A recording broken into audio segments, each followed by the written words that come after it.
খুলনায় আছেন রিপোর্টার আব্দুল্লাহ আল মামুন রুবেল। তার সঙ্গে আলোচনায় যুক্ত থাকবেন সুন্দরবন বন বিভাগের বন সংরক্ষক ইমরান আহমেদ। সরাসরি যাচ্ছি সেখানে।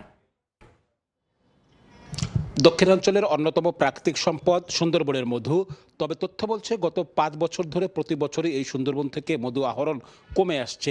যদিও গত বছর এটি জিআই স্বীকৃতি পাওয়ার পর এটির বাণিজ্যিক এবং রপ্তানির সম্ভাবনা তৈরি হয়েছিল। এ বিষয়ে আসলে কি ভাবছে বন বিভাগ সেটি আমরা আলোচনা করব। আমাদের সাথে রয়েছেন সুন্দরবন বন বিভাগ খুলনা অঞ্চলের বন সংরক্ষক ইমরান আহমেদ। জনাব ইমরান আহমেদ, আপনাকে স্বাগত জানাচ্ছি। শুরুতে একটু জানতে চাই যে আমরা আসলে তথ্য দেখছিলাম যে সুন্দরবনের অন্যতম যে প্রাকৃতিক সম্পদ মধু, এটি আসলে প্রতি বছরই আহরণ কমছে, একই সঙ্গে মৌয়ালের সংখ্যাও কমছে। এটি নিয়ে আসলে আমরা কাজ করতে গিয়ে দেখলাম যে এর সঙ্গে প্রাকৃতিক কিছু কারণও রয়েছে, পাশাপাশি কিছু জলদস্যুদের আতঙ্কেও কাজ করছে। আপনারা আসলে বিষয়টা কতটুকু জানেন, কীভাবে দেখছেন?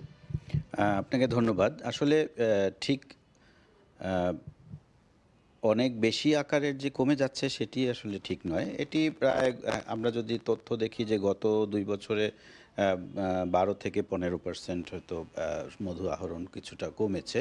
এটার বিভিন্ন কারণ হতে পারে। আসলে বর্তমানে যে পরিস্থিতি বা একটু অস্থিরতা ছিল গত ৫ই আগস্টের পর থেকে, সেটা থেকে উত্তরণেরও হয়তো একটু করতে গিয়ে একটু ডেভিয়েশন হতে পারে। এছাড়া আপনি জানেন যে জলবায়ু পরিবর্তন কিংবা প্রকৃতিগত বেশ কিছু কারণে এই মানে মধুর প্রোডাকশনটা কিছু কম হতে পারে। এটি এখনও আসলে গবেষণার দাবি রাখে। গবেষণা করলে কিংবা কয়েক বছরের আমরা এটা দেখতে পারলে এটি আমরা আসলে বলতে পারবো। এছাড়াও বেশ কিছু আরও কিছু কারণ রয়েছে। যেমন অনেক মৌয়াল কিন্তু যেহেতু মধু আহরণটা অনেক রিস্কি একটা কাজ, খুবই ঝুঁকিপূর্ণ। বাঘের ভয় থাকে, কারণ তারা উপরের দিকে তাকিয়ে মধুর চাক খুঁজতে যায় এবং নিচের থেকে বাঘে আক্রমণ করে। অনেক এরকম ঘটনা ঘটেছে। বাঘ এবং কুমিরের ভয় রয়েছে, দস্যু ডাকাতের ভয় রয়েছে। এই সব কারণে অনেক মৌয়াল কিন্তু পেশা পরিবর্তন করে ফেলেছে, তারা এখন অন্য পেশায় চলে গিয়েছে, এরকমটি রয়েছে।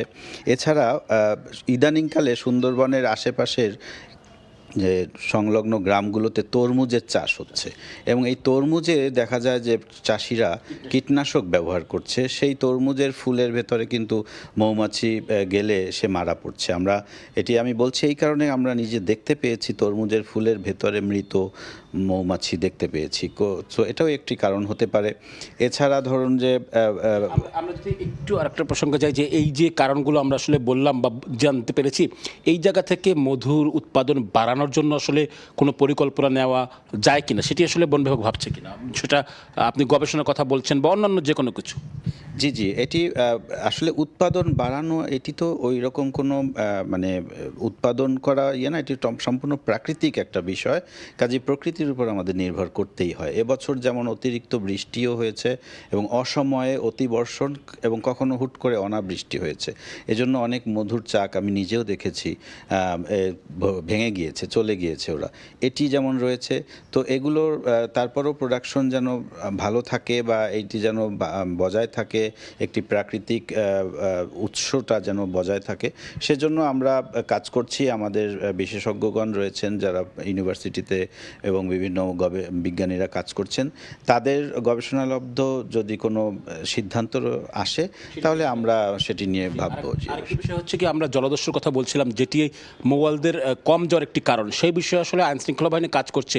বন বিভাগ সেটি নিয়ে আসলে কতটুকু কনসার্ন বা কতটুকু তদারকি করছে?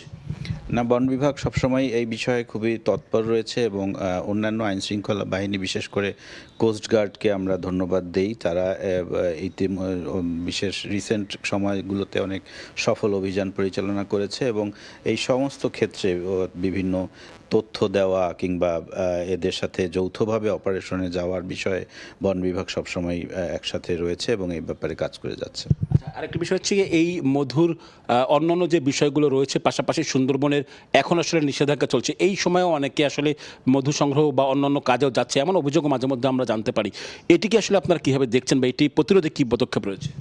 দেখুন, এখন তো বন্ধের সিজন, এখন এটি বন্ধ। কাজে এখন কেউ যদি সুন্দরবনে যে কোনো কারণেই যায় সেটি অবৈধ। সো অবৈধভাবে যাওয়া মানে এটি চুরি করে যাওয়া, এটিকে তো প্রতিরোধ করার জন্য আমাদের সর্বোচ্চ চেষ্টা অব্যাহত আছে। আমি জাস্ট খুব সংক্ষেপে বলি যে গত এক সপ্তাহে, অর্থাৎ আজ বৃহস্পতিবার, গত রবিবার থেকে আজ পর্যন্ত আমার হাতে যে রিপোর্ট আছে তাতে প্রায় 20টির অধিক আমরা অপরাধ শনাক্ত করেছি, ধরা পড়েছে এবং তাদেরকে আমরা জেল জরিমানার আওতায় এনেছি এবং এই অভিযান অব্যাহত রয়েছে এবং আমাদের স্মার্ট পেট্রোল টিমের মানে আমাদের কার্যকারিতাও বাড়ানো হয়েছে। ধন্যবাদ আপনাকে। দর্শক, আমরা আসলে যেমনটি শুনছিলাম যে মধু সংগ্রহ মধু আহরণের যে সংখ্যা আসলে কমছে বা পরিমাণ কমছে, এটি নিয়ে আসলে গবেষণার কথা বলছেন সংশ্লিষ্ট দপ্তর এবং এটি আসলে হলে এটি আসলে বাড়ানো যায় কীভাবে আসলে তারা প্রত্যাশা করছেন এই জায়গাটি আসলে দিনে দিনে আরও উন্নতি করা সম্ভব হবে। পাশাপাশি আইন শৃঙ্খলা বাহিনীর তৎপরতাকে স্বাগত জানিয়েছেন। এটিও অব্যাহত থাকলে বন বিভাগের যে প্রাকৃতিক সম্পদ আহরণ সেটি আরও বাড়বে এমন প্রত্যাশা করছেন। তো আমার কাছে এই ছিল খুলনা থেকে মধু আহরণ নিয়ে আলোচনার সবশেষ। সরাসরি যুক্ত ছিলাম খুলনায়।